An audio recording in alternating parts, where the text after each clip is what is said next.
And we will start the third and last panel, integration, a way how cars interact and connect with people and infrastructures. For instance, last month, the car of one gentleman interacted with my car, and I didn't interact more with him because I had my son in the car. But moving forward, we will have Ponz Pandikuthira. He's Global Head of Product Marketing and Electrical Vehicle Operations, as well as Head of Motorsports at Nissan Motor. He's very available to answer questions on this. And also Frank Oldfield, Energy Services and Integration Manager of Nissan Motor Great Britain. And Conor Maher-McWilliams, Head of Flexibility of Kaluza, Grupo Ovo, and Paula Bermonte, Head of Innovation of Electricity from Açores. We will start with Ponz Pandikuthira. Hi, Ponz. Good morning. Welcome to Lisbon, if we can say that, in spite of you being so far away. Good evening, or good afternoon, everyone. Good afternoon from Tokyo. Happy to be here. Here. Is the sound okay? Yeah, the sound is okay, Ponz. We read you loud and clear. Perfect. Good to be here. Happy to be here visit you from Tokyo. So what do you have for us? Okay, let me get started. The third pillar, so we talked about intelligent power, intelligent drive. My colleagues there from Nissan Europe have given you the overview.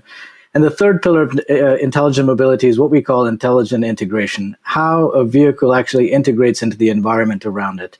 Now, in a short time, it cannot be a comprehensive deep dive into the topic, but what I'd like to do is present a few different ideas and give the audience food for thought to take this debate further. Let me see if this slide works. Perfect. So just some brief background to show my personal transformation in terms of my understanding of what integration really means. So I lived in Switzerland for 8 years. I was the head of product for Nissan, based in the headquarters in Switzerland. And this was my garage. You know, I had a family car with a 3.7 liter V6. I had 2 motorcycles, ridiculously overpowered, a very fun GTR to drive for personal use, and then a drive to work car with the 370Z. I typically did, combined with all these vehicles, about 40,000 kilometers per year. And obviously my bills for insurance, fuel, and maintenance were super high. Now, I moved to Tokyo in November 2019. And for the first time in 25 years, when I landed here, I didn't have a company car, or sometimes it's typically I have 2 company cars waiting for the household to use. And they said, no, it's going to take some time, but don't worry, you won't need a car. I was first quite shocked, but for 2 months, I had no cars whatsoever. I bought an electric bicycle, which I took around everywhere to get around the city. And I used an app, basically with Google Maps tells you how to get around the entire city. The connectivity is incredible. And I had downloaded an app that pays for the subway seamlessly. So I just flash my mobile phone, proximity sensor wise, and I can use any train ride.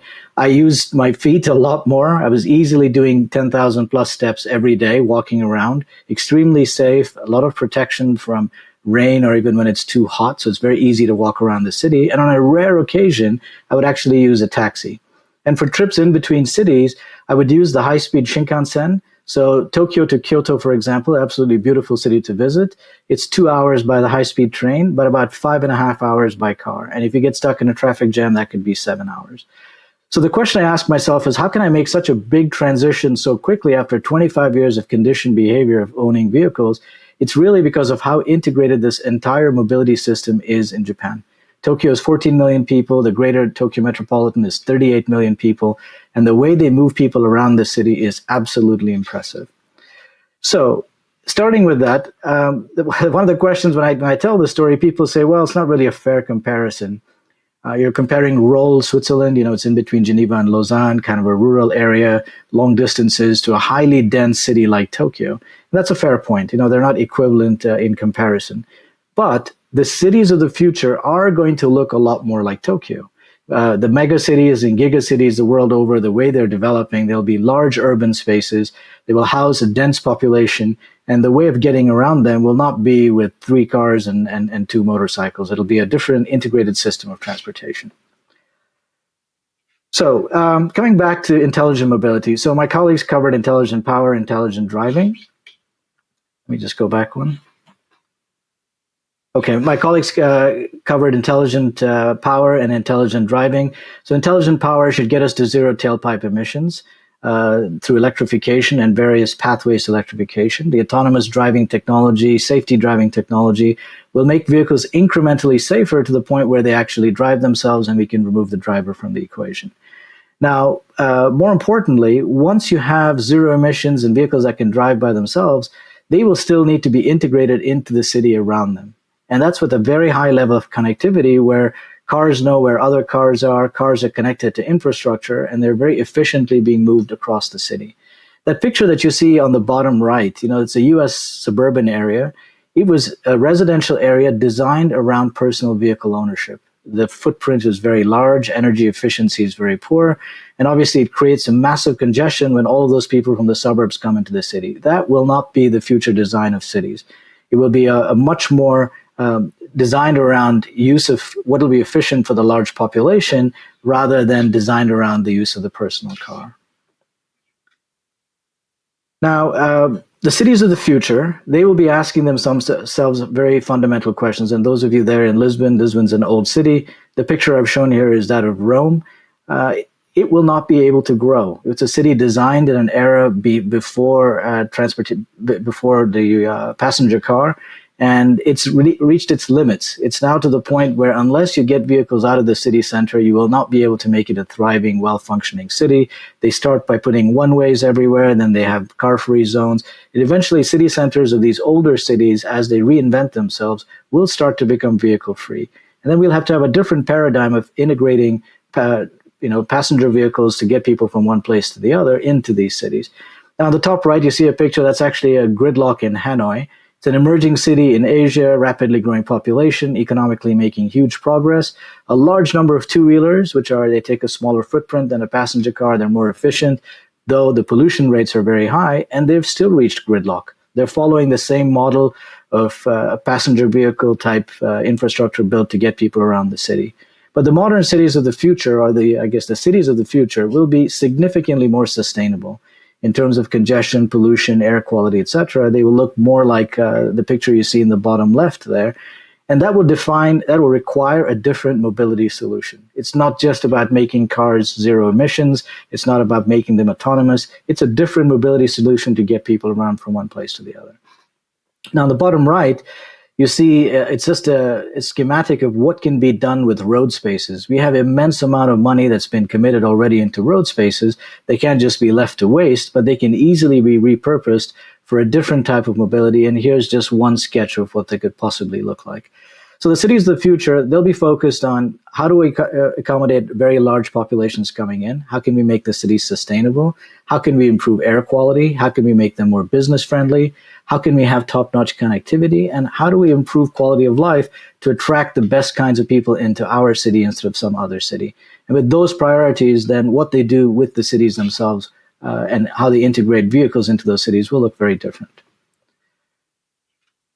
Okay, now I can't really predict the future of how this entire transportation ecosystem will look like, but there are a few problems. I'd like to just connect again a few dots here and then give people food for thought. One thing we do know is vehicles are extremely expensive to buy. They're expensive to insure, fuel, maintain, park.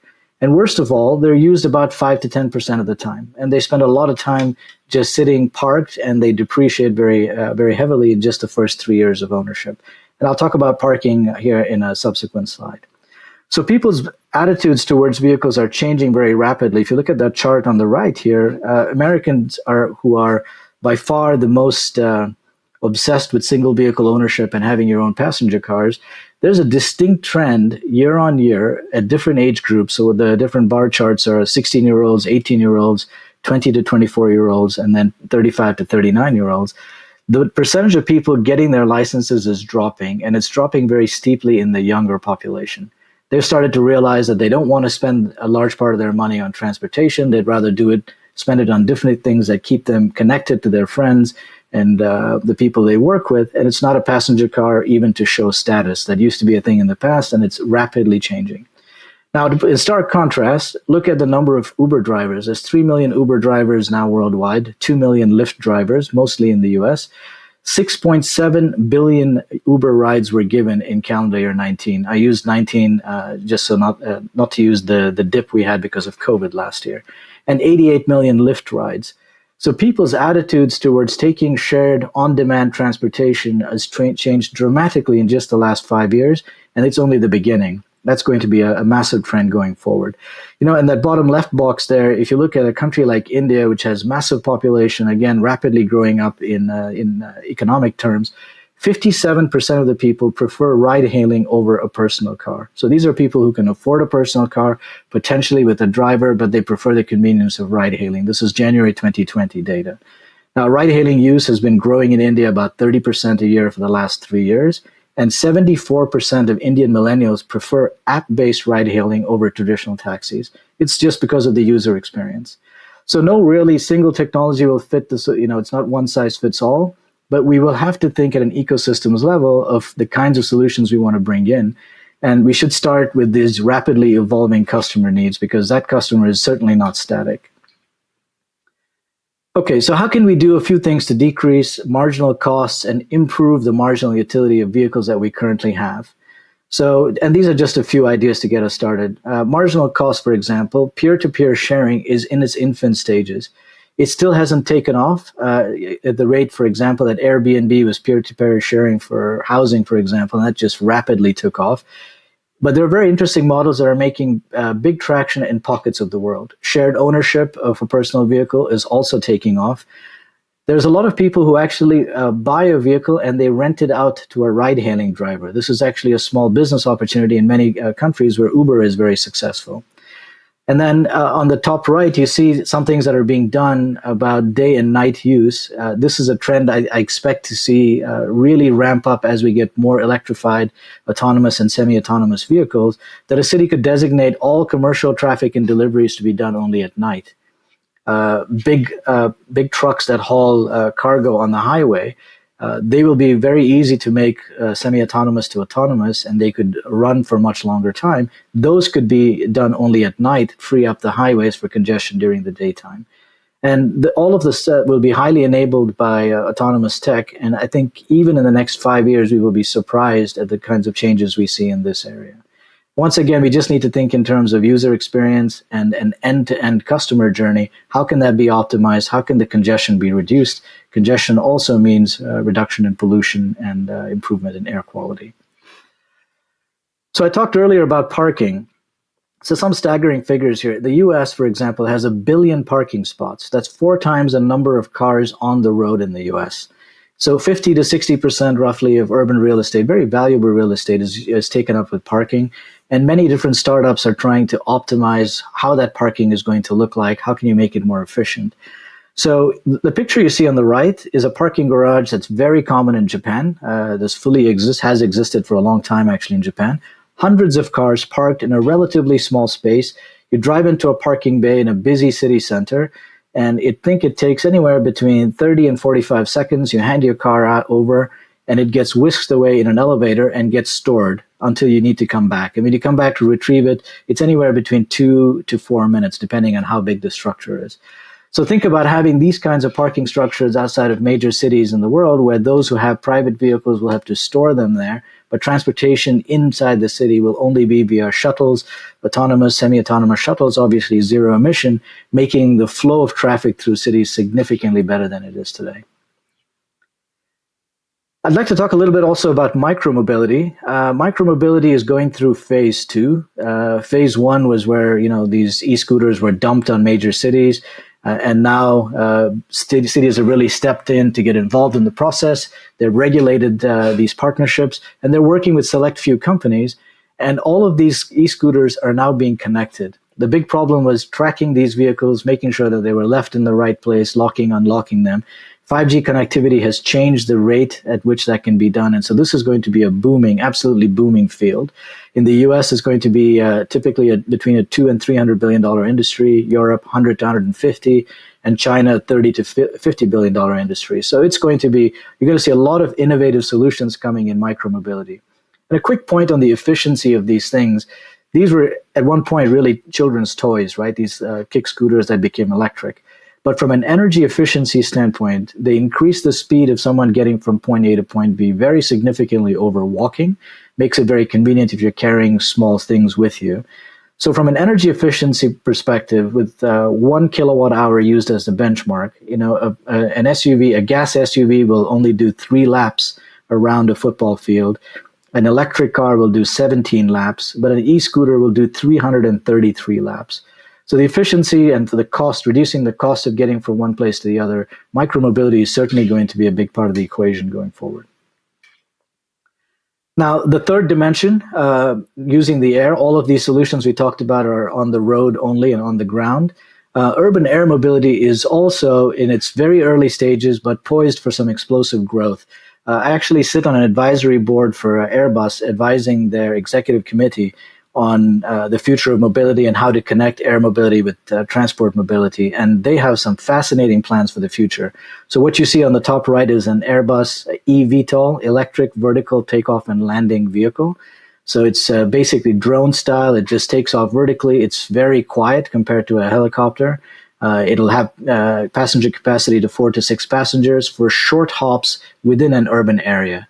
So think driving a ride-hailing or personal vehicle up to a certain spot, take the elevator up to the top of the building. They have a pad like this, and that gives you connectivity from the middle of the city to the airport or to any other hub or train station, for example.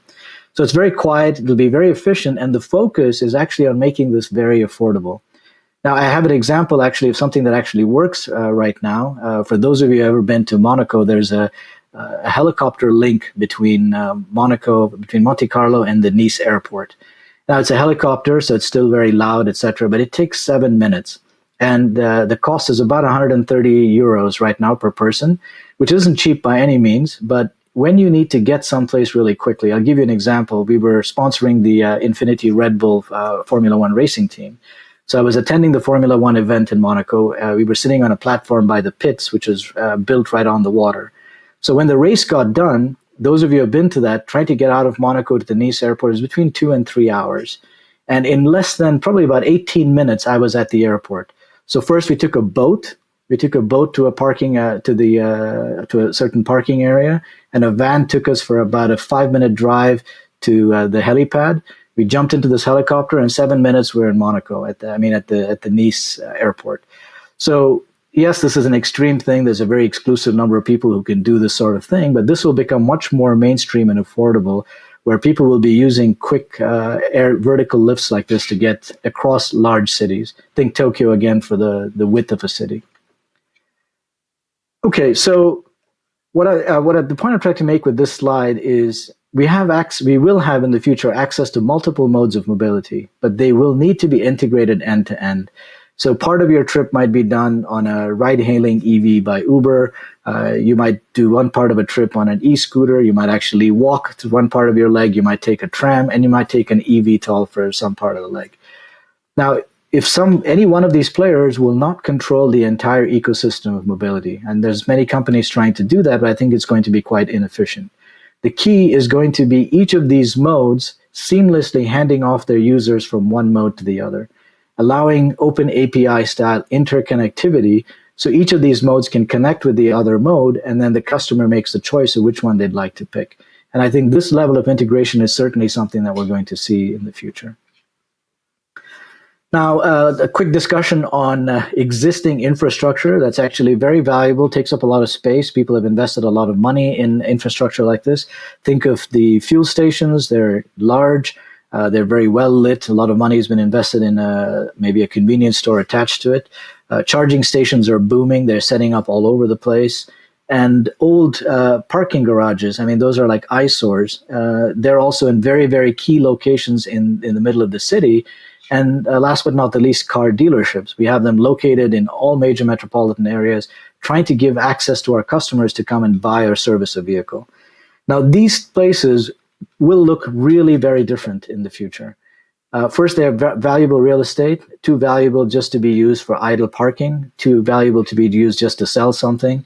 And the fuel stations and the charging stations will develop into, beyond just charging stations, a logistics hub, if you will, for all things urban mobility. So if you ever think it's going to be difficult to redesign the city of Lisbon, the city of Paris to accommodate a new type of mobility, think about all of these antiquated spaces that really are not efficient use of space and aren't servicing customers to get from one point to the other very efficiently.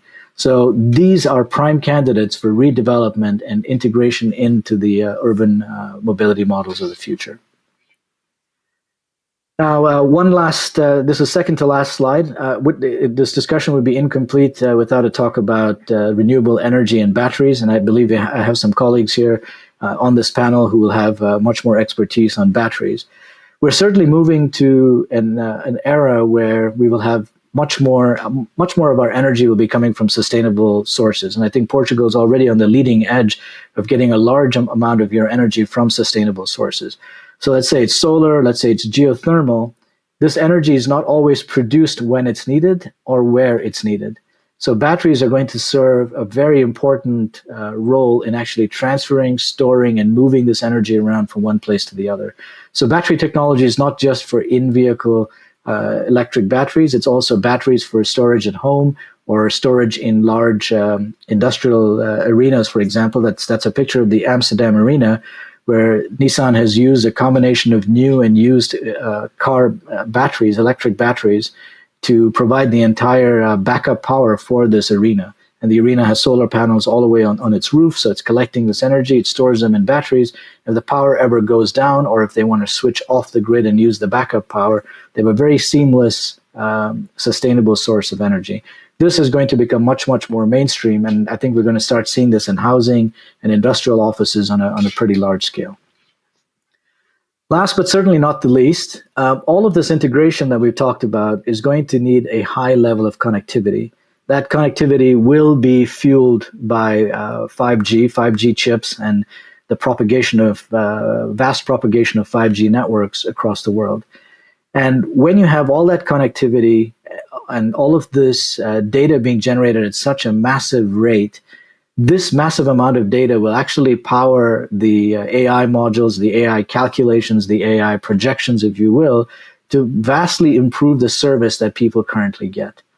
And this is really big data at its finest, because the amount of data, the complexity of the data that's being generated, especially if it's nicely aggregated and they're interconnected. So what I talked about earlier, the handoffs from one mode to the other, the amount of data that this is going to produce is going to be extremely valuable, and that data will actually increase the efficiency of the service for the end customer. So while data is the new oil, unlike oil, it's not a limited resource, and the more data you produce, it's a virtuous cycle, because the more efficient the system gets, the more data you produce, and so on. And that's it for me. Thank you very much for your attention. I'll be open for some questions or discussion at this point. Muito obrigado, Ponz. Thank you, Ponz, for those issues will be placed at the end of the panel in the Q&A session. We understand that Portugal will pay the price to have more than many years. We will reach the goal, but we will pass now the floor to Frank Oldfield, Manager of the Nissan Motor Great Britain. Hello, Frank. Can you hear me? Yes, I can. Good afternoon, everybody. Hi, Frank. Go ahead. Okay, so I can see clearly. That's great. I've just got a few short minutes before I introduce you to my colleague at OVO Energy, who will be able to impart some very interesting project statistics that we've been getting up to in the UK. But I have a few slides first I'd like to take you through. Okay. So there are many commentators out there that say we will never reach our decarbonisation targets without renewable energy. So solar and wind, obviously the two larger components there. And the only way we can easily or more easily allow the connection of that intermittent energy onto our electricity grids is with the support of batteries, be it static batteries, as was discussed earlier, in buildings, or the batteries in our EVs. And, if you consider the increase in grid energy demand when we have a large fleet of EVs, so there are statistics at the moment for the UK that say by 2030 there will be an increased peak demand of some 30% on the electricity grid. So either we offset the cost of that improvement to the grid by using batteries, or we see the grid be improved and modernized at a cost to all of us. So using the vehicle batteries seems to me a really good way of trying to offset cost and to improve the financials of owning electric vehicles. Now, there's a report from Warwick University that suggests that vehicle to grid, or vehicle to X, vehicle to everything, or vehicle to H, vehicle to home, using a battery for vehicle to grid can enhance the health of the battery. Now, through this work they've done, they're suggesting that you might see a 9% improvement in the battery life. And with that becomes an improved value in used cars and for leasing products for the residual value, which then translates to cheaper monthly payments on your 3 or 4 year program. So that would be one very good reason to go V2G. The other one, of course, is that if we connect our vehicle to the grid, then we can generate an income. And that income can offset, we believe, to the order of magnitude of 8 to 10,000 miles a year, or £300 to £400, or 300 to €400 a year today.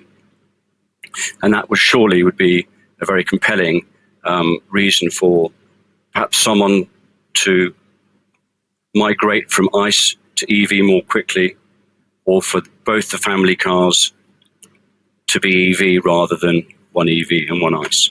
Okay. So we've got a number of projects in the UK. They are all bar one funded or part funded by the Department of Business, Energy and Industrial Strategy, by a government office that focuses on zero emission vehicles, and by the Innovation Department, Innovate UK. And these projects have been funded for the last 3 years, to the tune of maybe a 50% grant funding or 70% grant funding, depending on the size of the organisations. At Nissan, we've got the privilege of being involved with all of them. And as I said, my colleague Conor will be following my few short slides to talk to you about the OVO Kaluza programme. But within this bag of programmes, we have commercial and public sector activity, looking at back-to-base fleets. We have residential programmes where we're looking at leasing tied to energy supply with the Octopus programme as well as OVO, looking at the development of agnostic aggregation platforms to allow for the trading, the charging and discharging of power.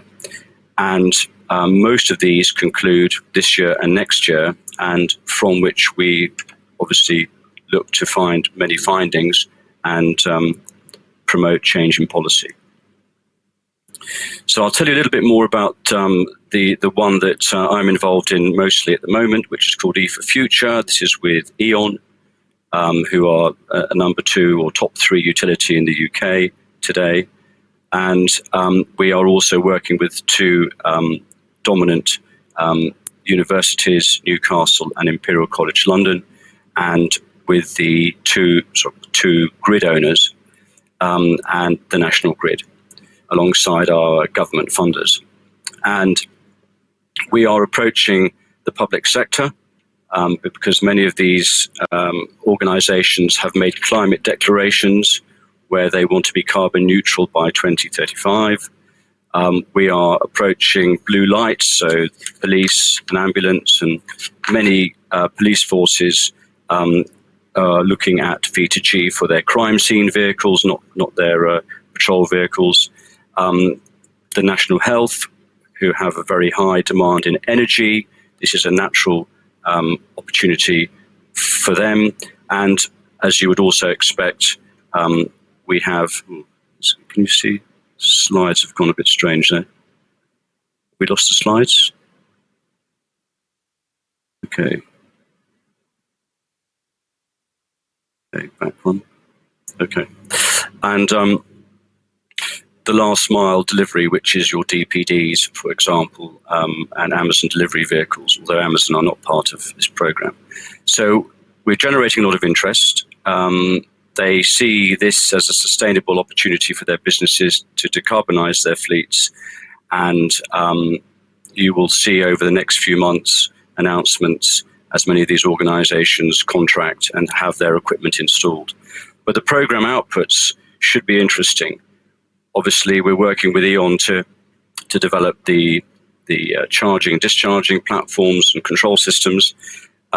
We are researching and interviewing participants to understand the impact on brand loyalty and whether there's continuity of behavior. Do customers get bored of connecting their vehicle every day? And the evidence is that they don't get bored because there's a monetary reward or a corporate instruction for them to carry on. Then with Newcastle University, we're looking at cybersecurity and the data aspects of a vehicle-to-grid program. And with Imperial, we are looking at the distribution network impact, which has already culminated in a white paper, the Drive Towards a Low-Carbon Future, which we published in January, and of course is open to any of the viewers and delegates here today if they want to contact us after the event. But that was done with E.ON, with Imperial, and there's some very interesting findings from that.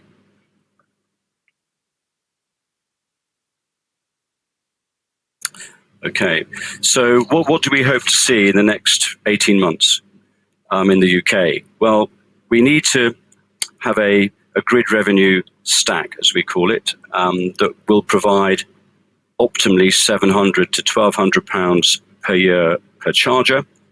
This means that we can share equitably the revenues between the owner and operator of the vehicle, the OEM, Nissan, that sells the vehicle, and the grid aggregator and grid.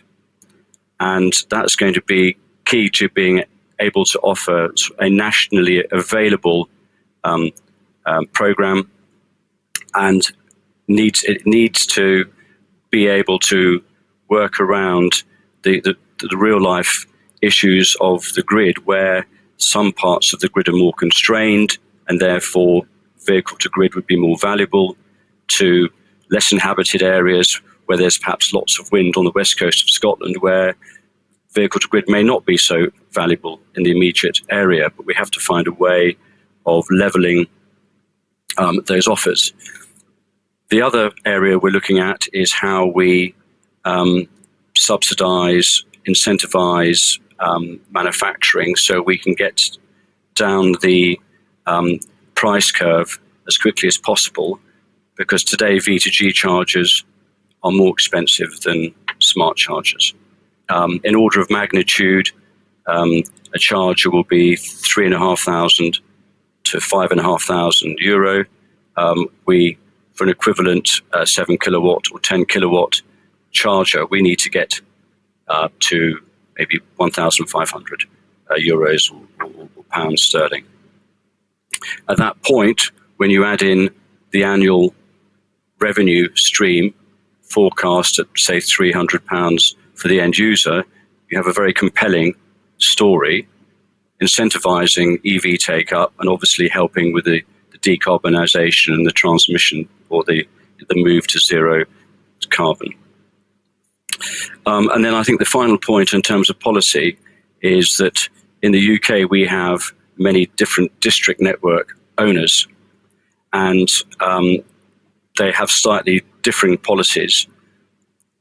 And when you're trying to install and sell a product into a customer, there can be different periods of time, 3 to 6 months, when it might take a customer to get an approval for a connection, making it more difficult to connect the installation of their charger with the arrival of their EV, and also just effectively building cost into the installation model, when obviously we want to minimize the cost for customers.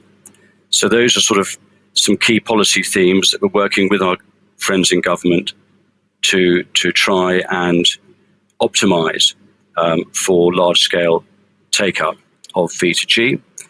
And my last slide are just 3 statistics that I've pulled out of our white paper. These numbers relate to where we will be, hopefully, in the UK within this decade. The first figure is a £410 million saving per year in offset costs for the grid if we have 1 million vehicles on the road. And those savings can be obviously transferred through to the end customer, all the better. By allowing also a much greater volume of renewable energy onto the grid, we're obviously decarbonising that power to the grid and to the vehicles. So it's very possible that companies running V2G fleets will be running fleets with a negative carbon footprint. And my final statistic, with 50,000 EVs on the road in the UK, the net benefit to the grid of each of those vehicles per annum is calculated at £12,000. Clearly that reduces the more EVs come on board. But the potential, if we get it right, is absolutely massive. So everybody should seriously consider the opportunities of V2G, V2H, V2X. That's my final slide. Thank you. Thank you, Frank. I think we're going to move directly to Conor, exactly as you said. Conor Maher-McWilliams, Head of Flexibility da Kaluza, do Grupo Ovo. Hello, Conor. So what do you have to tell us?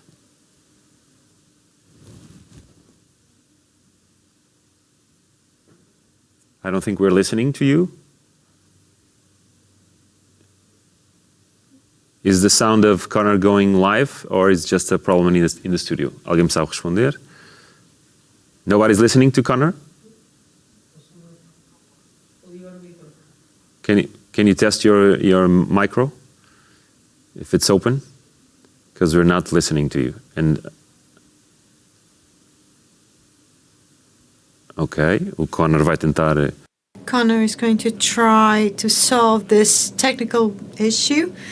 I think he's offline now and he's trying to restart to try and enter live with sound with us. We weren't able to hear him to give us his presentation of Kaluza. We have the title.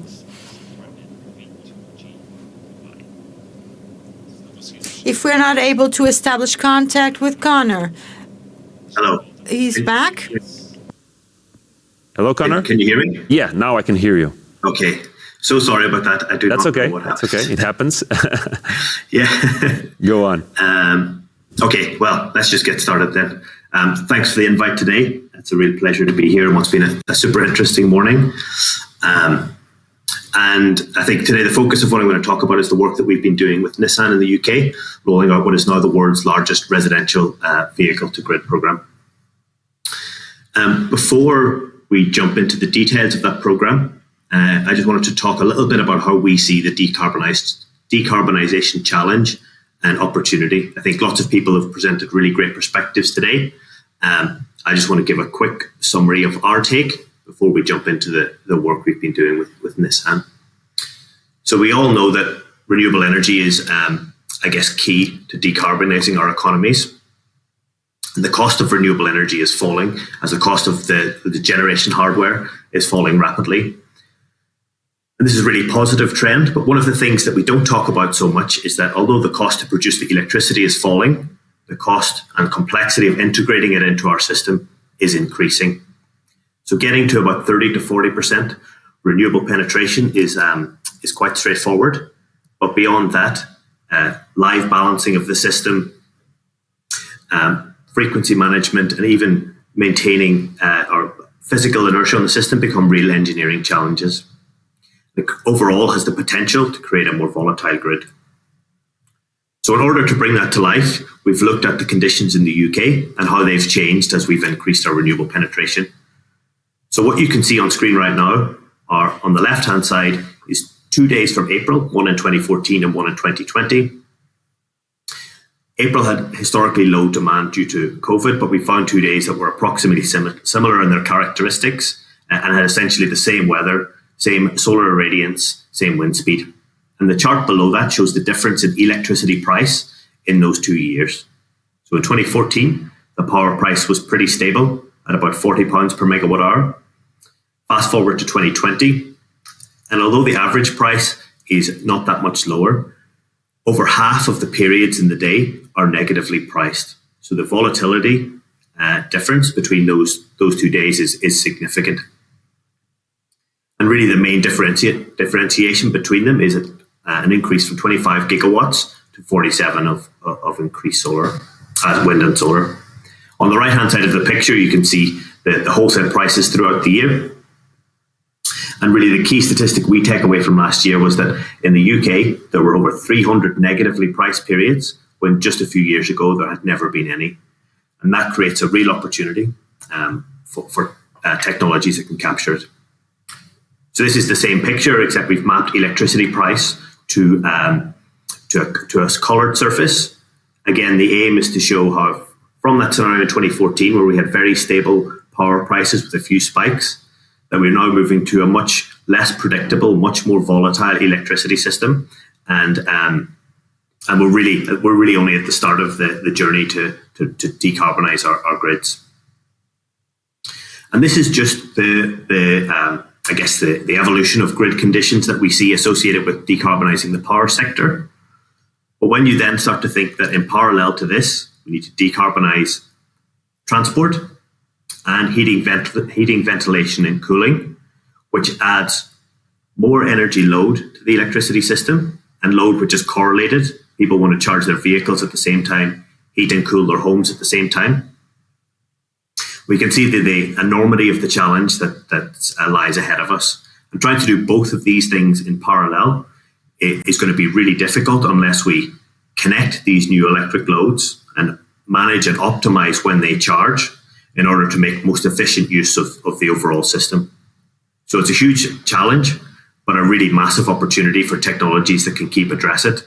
And no technology in our eyes is better placed than vehicle to grid, which can truly unlock the potential of an electric vehicle and its benefits to the grid and the benefits that can offer to drivers and customers.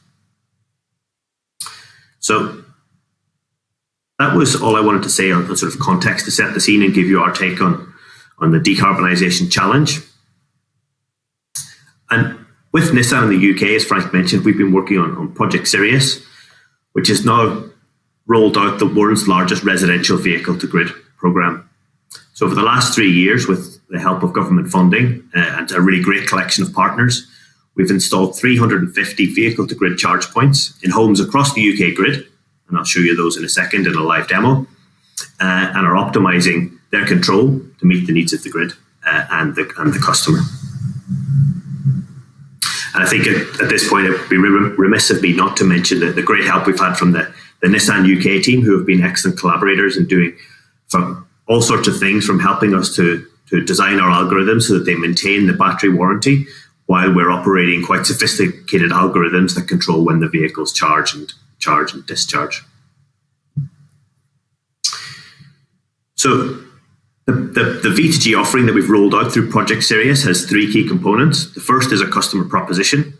This was managed by OVO Energy, where they offered customers 30 pence per kilowatt hour for every unit of electricity that they sold back to the grid. And then the second key component is the charging hardware itself. This is the world's first residential vehicle-to-grid device that's been developed by Renewable technologies in the UK. And the hardware comes with an associated app that allows the customer to set their preferences and see the behavior of their vehicle as it charges and discharges. And then the last key component is the Kaluza platform. It's where I spend my time working and focusing on, which connects the vehicle to the electricity markets and the customer in a way that enables it to provide a really critical support to the grid. So I'm going to show. I want to show you our platform in action and the live portfolio that we've rolled out today. But just before we do that, I just want to quickly talk about our platform and how it works.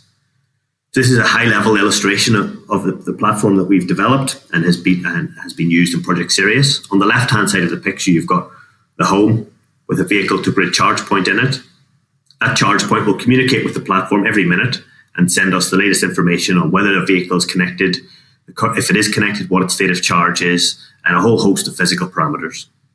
When the platform receives one of those latest data packets, it then looks at the information that we've gathered from the Kaluza developed app, which allows customers to input when they want their vehicle to be ready, minimum and maximum state of charge preferences.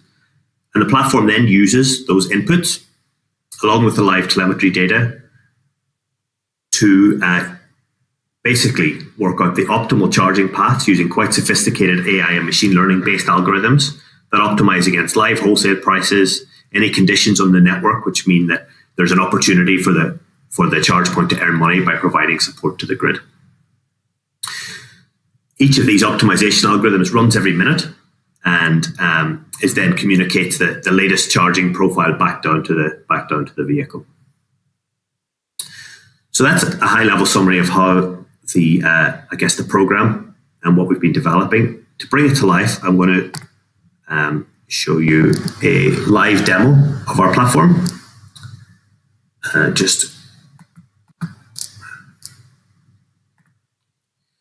one second.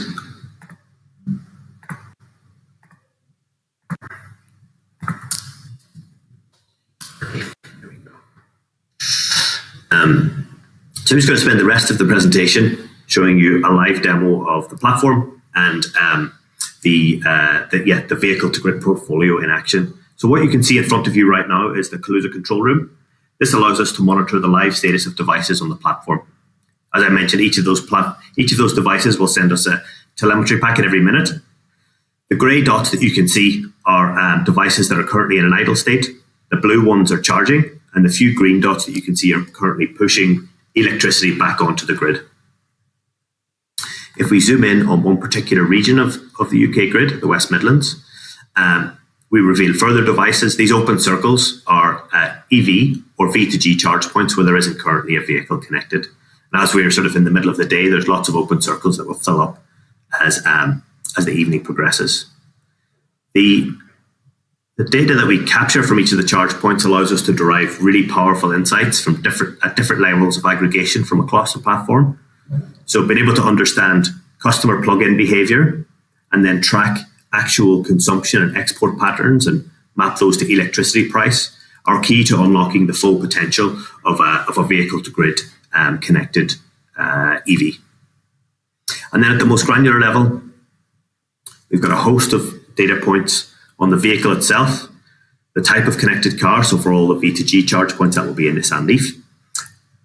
Latest information on state of charge, battery health, and a host of other inputs. And those are all the data points that feed those AI and machine learning algorithms at the heart of the platform that continually re-optimize the optimal charging paths and then decide when a vehicle should charge and discharge throughout the day.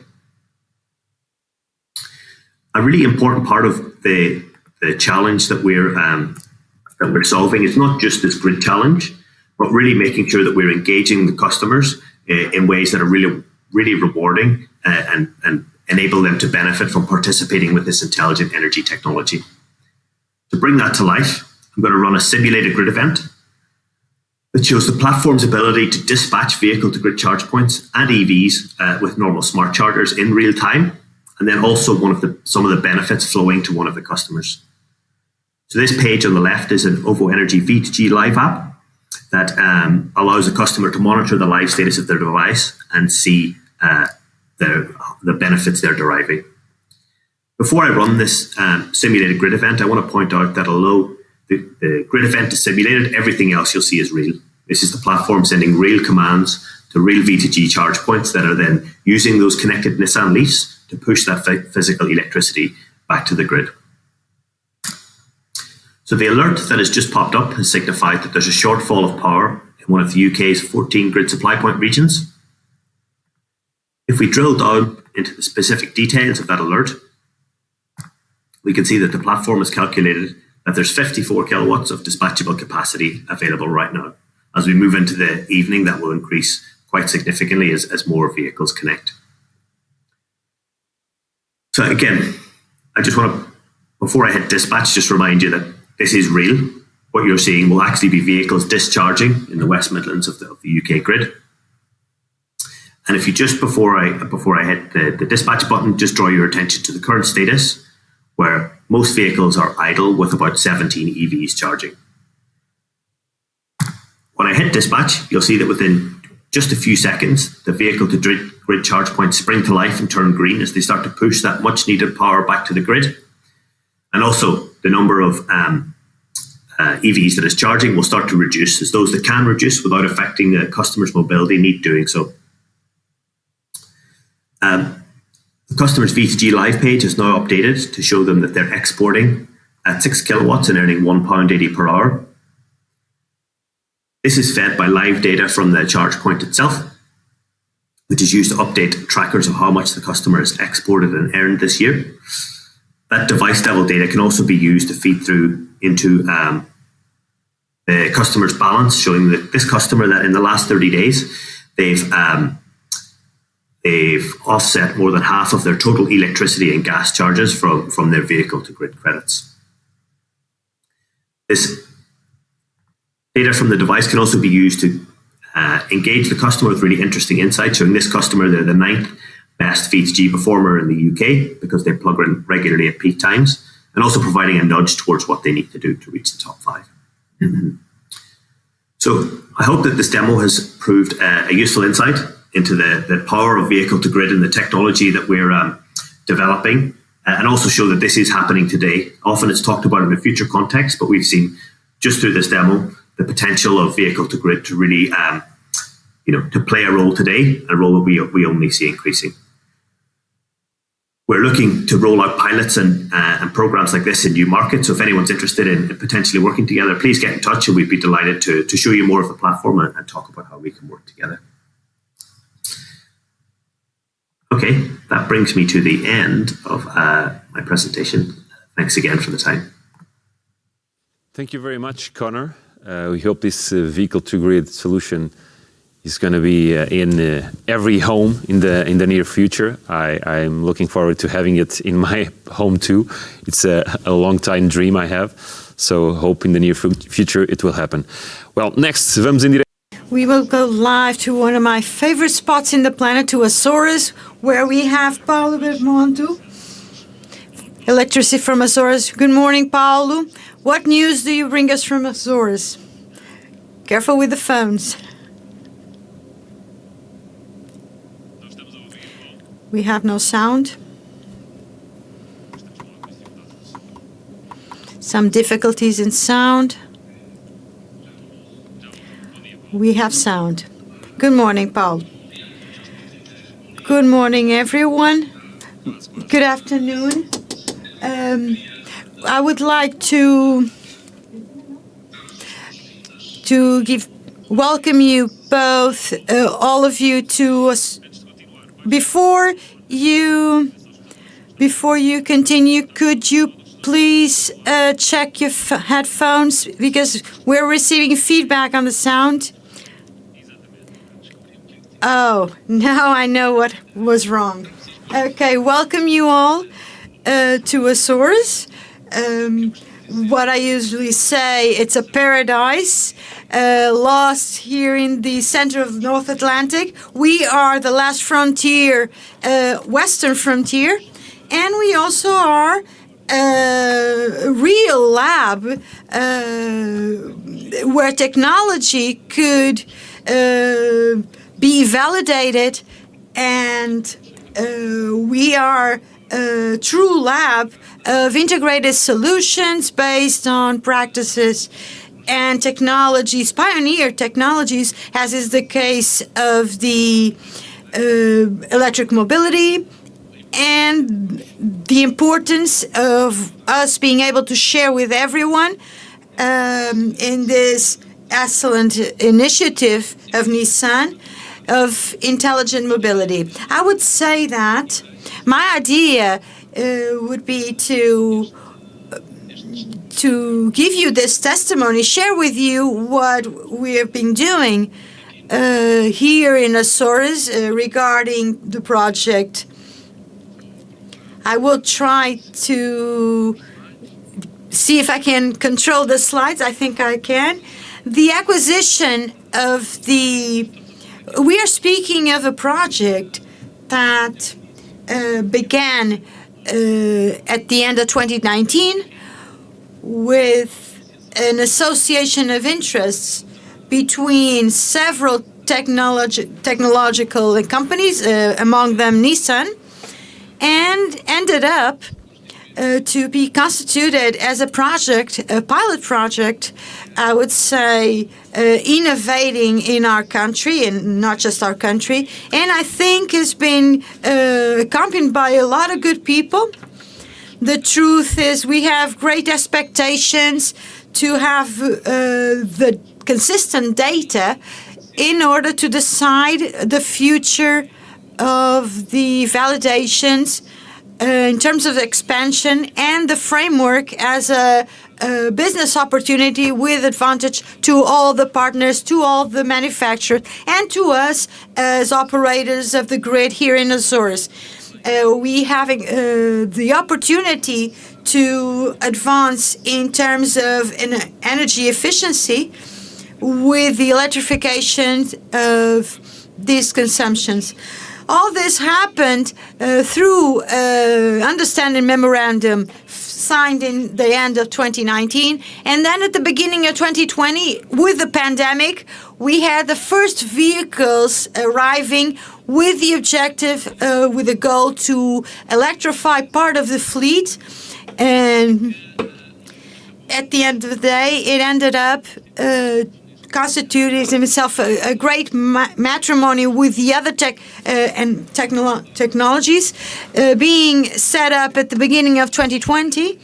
And here we have the result, I would say final, 10 vehicles, Nissan, 3 NV, commercial vehicles, with 7 Nissan Leaf, all of them connected to charging systems of 10 kilowatts of power each. We have a solution of 100 kilowatts. The main data of the project, as I said earlier, allows us we had the initiative of ensure from the EDA usage on our side regarding transits of energy. That way, up until a week ago, we could say that we have a total of consumption of energy of 111 megawatts hour against 61.4 megawatts of injected energy.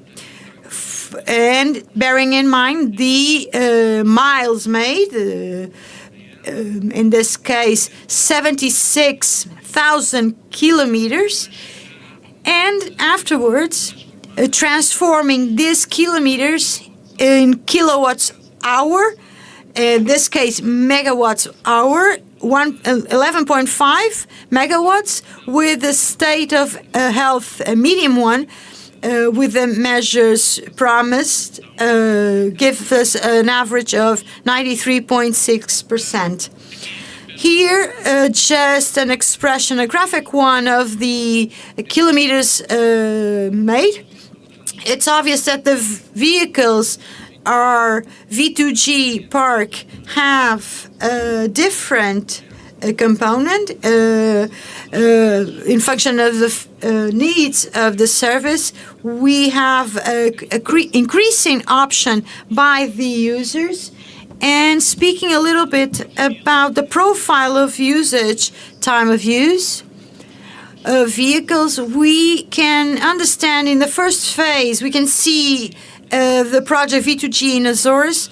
We had a privilege given to the shifting, charging the vehicles in hours, between 2 and 4 in the morning, and then we verify that there's another period, a medium period, treat mode, in order to be able to charge in the normal hours of working hours the vehicles, and the return of energy to the grid, to the complex of buildings where our fleet is connected, around between 20 and 2,300 hours, regarding the peak hours of our own diagram of searching for electricity. Maybe passing on to the next slide. I know that our aspects here that are very technical, I know, at the level of time of use. At the end of last year, 2020, December 2020, we tested a different profile initially. If you recall, in the profile before, we had the possibility to be able to have frequency regulation tax at the end of at the weekends when the vehicles were parked, and then at the end of December we decided to do that permanently, only with a small break in order to be able to recharge the vehicles in a period that were not working hours. And as we can verify the variation of frequency of the grid, I would like to remind that we are testing in an environment of isolated small environments. I would say that the variation of the features of tension and frequency to us are a challenge, a permanent challenge to comply with the legal norms, the norm 5060. Keeping the frequency in values that are acceptable and normalized in terms of quality of energy delivered to our customers. And here we verify that it was this profile follow the model of evolution of the state of cargo in a period of a week. We verify clearly that what I was referring, during the week period, there's a moment where we need to recharge the vehicles for next day to be able to be used in the several structures, operational structures here in Azores. And then in the weekends, we have a decrease of the charge of batteries. Everything controlled through the platform of management of energy. In this case, is from our technological partner, Move Corporation. And the result that we have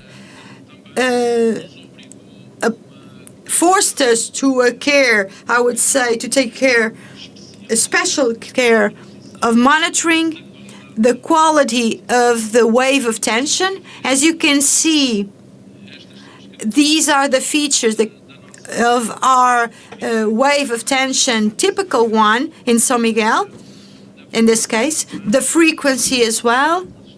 And the histograms speak a little bit for themselves of our own control. Afterwards, we also did the control of what are other features, important features to bear in mind. We can say that, happily say that the rate of harmonic distortion, one of the main features that adds value or not to the quality of energy that we deliver in the grid and it's consumed by our clients, as well as the balance between phases, as well as represented here in the graphic. I would like to call your attention to this slide, to this, where we find a day where before the permanent regulation frequency, we mix the shifting and regulation of frequency, and where we can see in determined times of the day, that is to say, when the system of 10 vehicles, 10 batteries of 40 kilowatts hour, 10 chargers of 10 kilowatts each were occupied by returning energy to our complex of buildings here in Ponta Delgada, besides being up to the challenge to give energy to the grid and the needs of consumption of energy of all the complex of buildings, we had some leftovers that were delivered back to the grid. B2 grid at 2 ohm, understanding that ohm is our complex of buildings at the headquarters of EDA Electricity in Azores.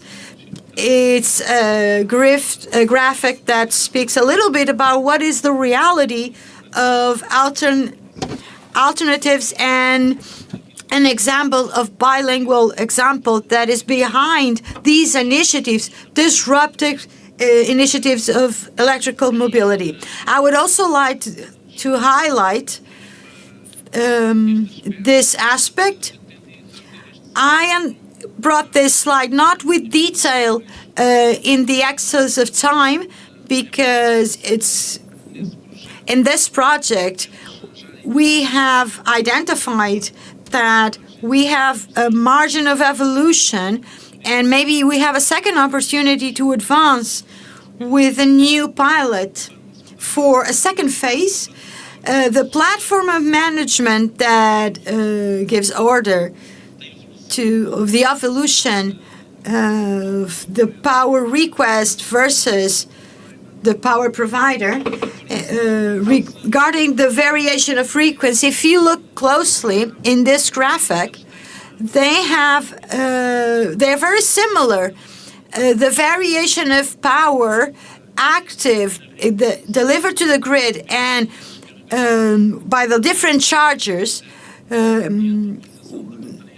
using the vehicle battery, it's a mirror of what is the frequency variation itself. This is one of the proofs of concept, more important, that we understand it to be decisive for the regulated, the energy directorate, and other entities can validate, analyze the options, future options regarding this true opportunity of business that technology allows us to have. With the advantage, we spoke earlier about this, the problems of battery autonomy, especially here in the islands, is something that we don't have. We have that advantage to start it. And then we spoke a lot about decarbonization and not use of fossil fuels. Here in Azores, we have a mix that goes beyond around Azores, more than 40% of renewable energy, and more than 60% of that total of renewable energy is obtained through our green oil. I speak about geothermal energy. It's very important. It's not exclusive to the archipelago of Azores, but it's a technology that we dominate, and we have 3 geothermal facilities to ensure the increase of more green energy. All this, additionally, if we the new projects, disruptive projects that go through the construction of systems of storage, robust, centralized. I would say the association between the two of them worked and explored between those options, storage and decentralized storage, V2M, will be always a solution that I would call a future solution. We are seeing a reality. It's not just a dream. It's now a reality.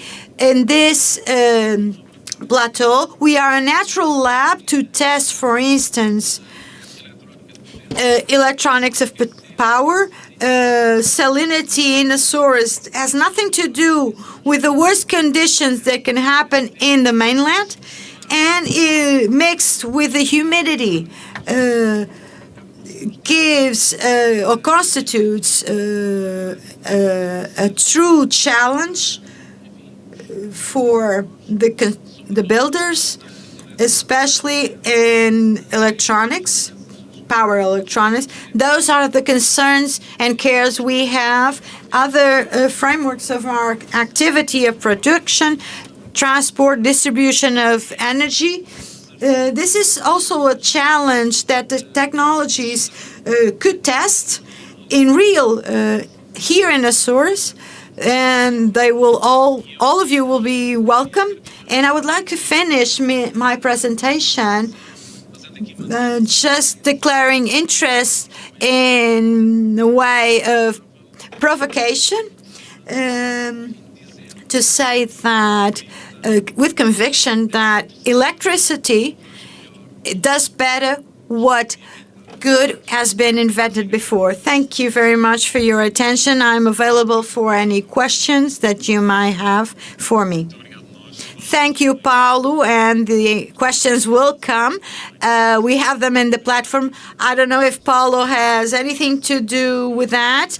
I received the confirmation that I will be going to Azores May the 1st. So thank you for the invitation. I'll be there. If it's in Ponta Delgada, you can come visit us, because I hope I have time for that. Save something for me. We will go around the island. Good electrotechnic engineers with experience in the grid recognize us all the places. I am an old person that knows very well his own home. So we'll pass to the questions. Questions for everyone. We'll start with Ponzo. And the first question, we lost communication with Ponzo. Are you... Because we lost the picture. Se calhar avançamos para o Frank. We will go to Frank and then come back to Ponzo. In your view, why is it taking so long to have proper legislation to foster the transition to EVs? European Union seems to be pushing so hard on the automotive sector, but not moving forward with proper legislation. What can you tell us about this, Frank? Sure. Simplistically, there are an awful lot of people in the decision process. Mm-hmm. So we have electricity market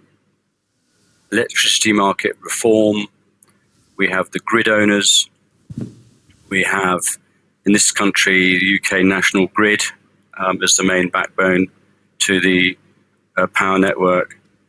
We have all the different OEMs, essentially. And we know that governments work in cycles, 2 or 3 years generally. And so we're part of that infrastructure. So for me, it's inevitable that it takes 2 or 3 years. But V2G, for me, is an imperative. It's an inevitable part of the solution. The big question, as you point or you ask, is how quickly can we do it? My perception is that by April 2023 in the UK, we'll have an optimized position, and every month between now and April 2023, the position will improve. Okay, there's a question either for Frank or Conor, or you can both answer it. And the question is vehicle-to-grid compatible with vehicle-to-home technology, will we be able to flick a switch at home and choose what we want to do? That's a very good question. Which one of you wants to start? Conor? We're not listening again, Conor.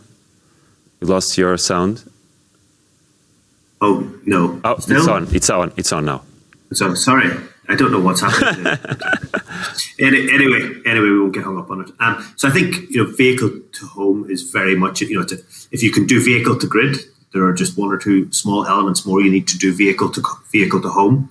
I think the way we look at it is, well, if you have a vehicle to grid charge point, or a charge point that's capable of doing either, then why would you not want to sell energy back to the grid if it's more valuable on a given day than just storing it up for your home when you may not need it? So I think there's probably a combination of both, but I think we very much believe that as the energy system evolves and the value of local energy increases, that sharing your energy with your neighbours at time of need through vehicle to grid is the way to go. Yeah, maybe if you have like the home battery, once it's filled, it can then move on to the grid. Is that the way it's going to happen? Like do that automatically? Do you get that? Yeah?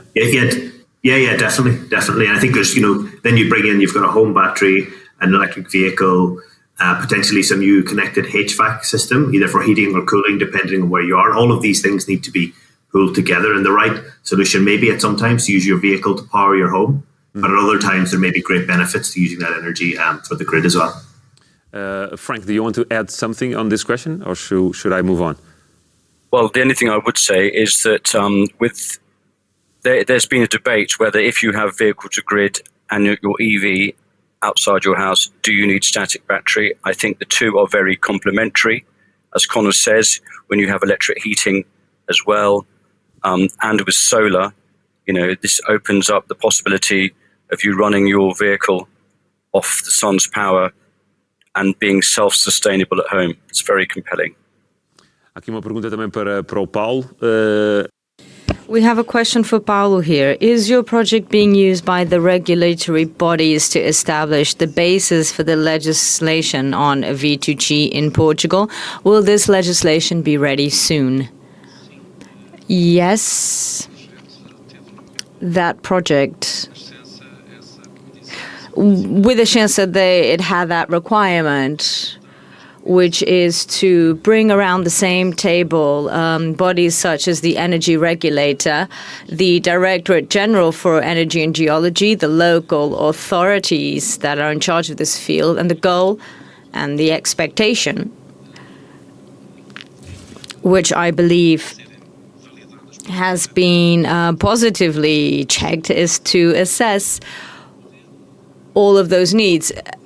The model on how to regulate the business it goes around what has been asked before. What do we feel is fair in terms of the remuneration on an activity like this, when we know that in our charging program, if we can have load shifting, if we can charge our batteries only overnight, for example, or at off-peak hours, then perhaps we can avoid a little bit of a bottleneck that we have on wind power and in the long term for photovoltaic generation as well. Although geothermal is our main source for renewable generation at the moment. So the answer is this: yes.